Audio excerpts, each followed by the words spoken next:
Mara Stay Voss had down. lived I've alone got for this. 2 years They're and had coming made closer. a reasonable I peace won't with let all the them things hurt that you. came with it, the quiet that was sometimes welcome and sometimes not, the particular alertness of a woman in a house where any sound at night belonged entirely to her interpretation, the deadbolt she checked twice before bed without deciding when that habit had started. She was 33, a forensic accountant who worked from home, precise and self-sufficient in the way that people become when they have spent enough years relying primarily on themselves. She had a cat named Ledger, a preference for silence over background noise, and a capacity for remaining calm in complicated situations that her colleagues considered remarkable and that she considered simply practical. She had not always lived this way. There had been a version of her life that included another person, a marriage that had been good in the early years and then gradually wasn't, ending 18 months ago with the civil, exhausted finality of two people who had tried honestly and arrived at the honest conclusion.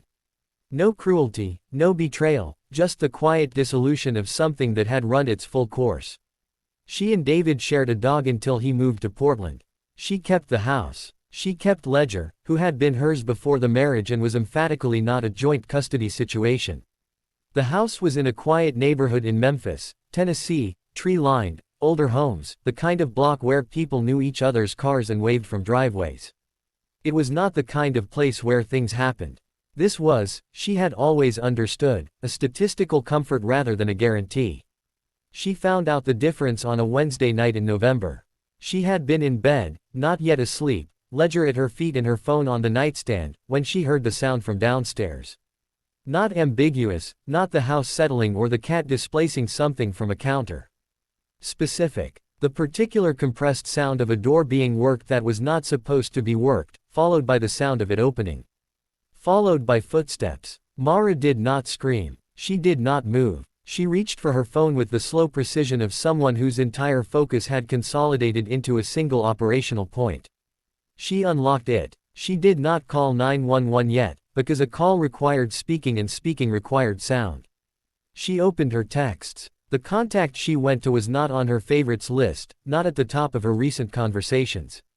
It was a number she had not used in 4 months, stored under a first name only. She had added it to her phone at a dinner party in July, the kind of evening where you end up in a genuine conversation with someone unexpected and exchange numbers with the mutual vague intention of getting coffee that neither of you follows up on. She had not followed up. She had thought about it twice and both times decided she didn't know enough about who he was to know what following up meant. She knew some things. His name was Dante Caruso. He had been at the dinner party as the guest of a mutual friend who had described him with the specific verbal carefulness of someone choosing words deliberately. He was 41, dark-haired, quiet in the way that contained a great deal.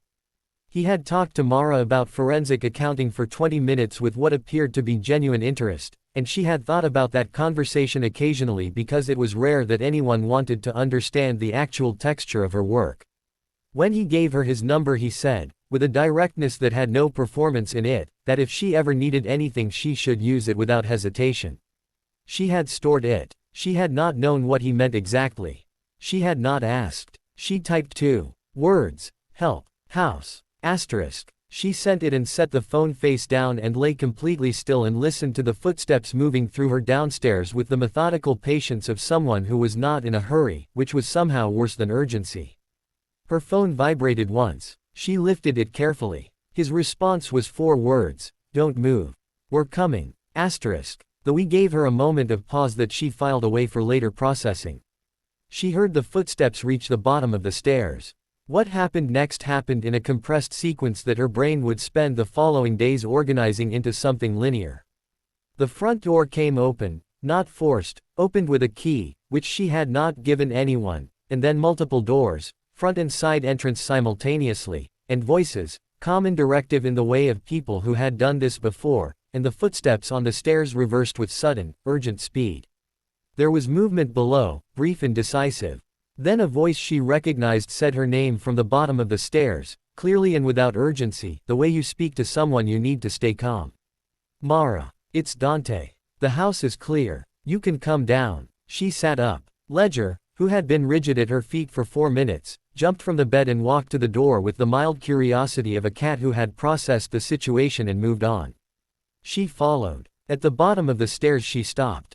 The living room of her quiet Memphis house contained Dante Caruso, standing in the center of it with his hands in his jacket pockets, and through the front window she could see, she counted because it was her nature to count, 23 men positioned at various points around her property with the practiced spatial distribution of people who understood perimeter work. Several were in her front yard. Several more covered the side and back. They were not in uniform. They were simply there, completely, the way weather is simply there.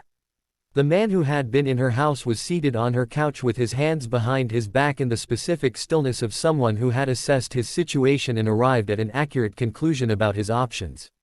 Mara stood on the bottom stair and looked at Dante. He looked back at her with the dark, even eyes she remembered from July, and he did not explain himself or perform anything, and he did not look away.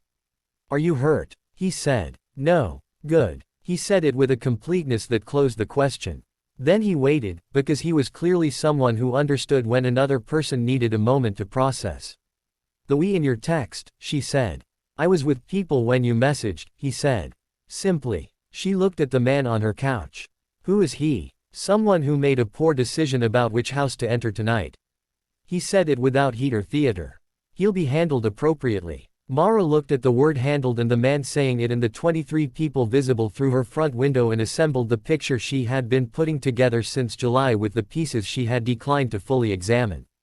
"Dante," she said. "Who are you?" "Exactly." He looked at her for a moment with the expression of someone deciding between two kinds of honesty and selecting the more complete one.